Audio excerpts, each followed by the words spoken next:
It's drinking the water. Hi, and thanks for joining me again at Drinking Bird Media. I do apologise for the delay in the new video, but, work and life and stuff, plus the fact I'm still a bit of a boomer when it comes to all this, probably means it's taking me longer than it should. So thanks for checking it out, and if you're enjoying it, I will try to get a schedule sorted as soon as I can and start mastering things a bit better. Now, this video is not about conspiracy theories, but theorists. Now, if I keep trying to say that, I'll dead set end up with a pimple on my tongue, so I'll refer to them as supporters. I'm not a supporter. I have several friends who are, and I used to work with one incredibly closely. They all still remain valued friends. Sure, I poke fun at them, have arguments with them, but I'd still rather know them than not. And I think, overall, they get a bit of a bad rap, and some of the stuff directed at them is more than unfair. Now, there are millions of conspiracy theories and plenty of overlap and plenty of contradictions amongst themselves.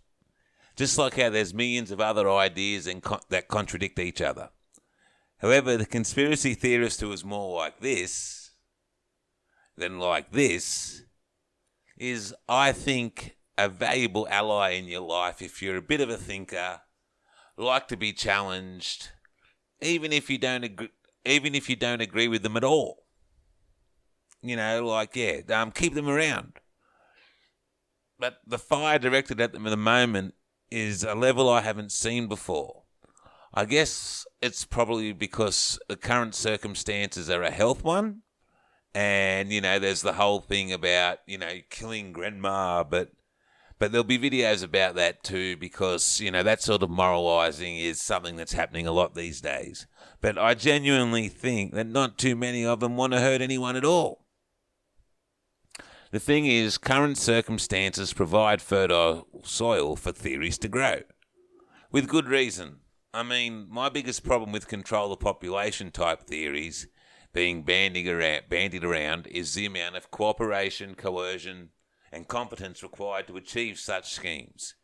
Now, the individuals perpetrating these schemes, according to, I've found the majority of the supporters, are people who you see play out their lives in public who I think I wouldn't trust them to change a light bulb. But at the same time, when you look at videos emanating from places like Victoria with apparent heavy-handed policing, you can understand why some people could form the conclusion the Premier there is using the current situation as a chance to really tighten a grip on his power down there. The other main point about theories being formed currently is that things are still new with this coof. I used to work as a research chemist and I used to be involved in a lab that did work on viruses, and I still maintain contact with old uni mates who haven't wasted their career of science and have actually advanced along quite highly, and some of them are actually advising their governments around the world. And the thing is, the data is expected to be spongy, just because of the circumstances. But, once again, when you hear about Victoria's surging death count, with it being public knowledge they're historically adding deaths with coof as opposed to from coof, you start to understand some of the conspiracy supporters' fears and ideas. I'll just link the article I've got on screen in the description below.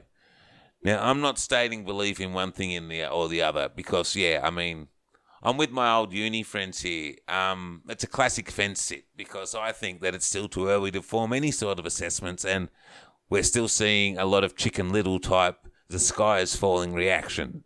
But it's certainly no end of humanity virus. I'm old enough to remember when AIDS became a thing, and when someone died of AIDS, it was reported on the news.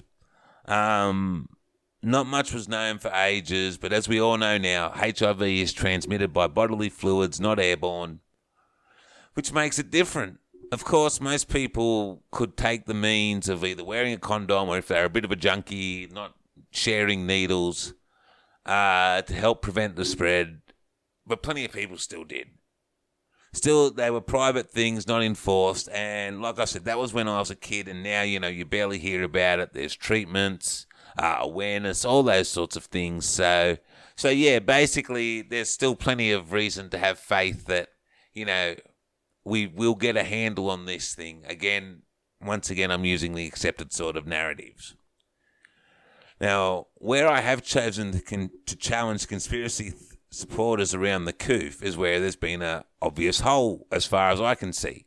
For example, I saw one piece, and even though I haven't been involved in science for a while, I knew the scientist that was being championed about this theory was a complete and utter hack.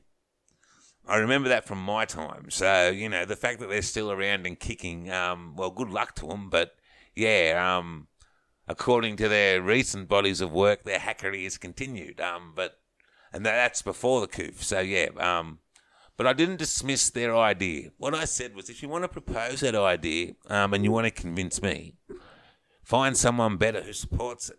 But apparently I was a sheep for that. And this is where I waggle my finger at conspiracy supporters. You're proposing a story the overwhelming majority thinks is nuts. Do you really think that calling people idiots, sheep, asleep, urging them to open their eyes is going to achieve anything? Yeah, sure, sit there, call me an idiot. That'll make me believe you. Not. And if that is something that works on you, I'll upload a 24-hour video of messaging and me calling you an idiot, and you can join me. Seriously, be well prepared, accept points and counterpoints, and make your own. Remember, on this occasion, the onus is on you to prove your tale. So, look it up yourself. Doesn't count. By all means, send them a YouTube link, and if they don't watch it, that's their problem. And they might be able to dismiss everything that you think is gospel, or vice versa. But, yeah, that's just part of the discourse. But, yeah, my problem overall with conspiracy supporters and their main adversaries on social media is a complete lack of nuance. I think that whenever anyone enters these sorts of discussions, everyone seems to forget that the other person is still a human being with a brain of their own. Sure, they might have different biases and different theories, and you might be able to disagree with their ideas. But this is a discussion where, you're trying to prove a point intellectually. So lifestyle and things like that don't make a difference. Evidence does. And, like most of the things that I've talked to conspiracy theorists about, I can see the evidence of government sweeping a loose piece or two under the rug, These are pretty grand size events, so it's very hard to wrap everything up in a box and a bow. But for me, that doesn't mean the whole story changes. Yep, I don't necessarily swallow the whole official tale, but I certainly don't swallow the story proposed to me by the conspiracy supporter. But, a little bit of nuance. There's probably a lot you can pull from both, and the truth is probably somewhere in there. Anyway, I've probably already talked about this for too long, but yeah, I encourage engagement with people who think different to you.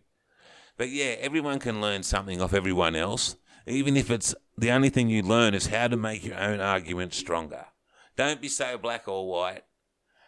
Until next time, remember, not everything is the truth, but not everything's a lie either. And only a Sith deals in absolutes.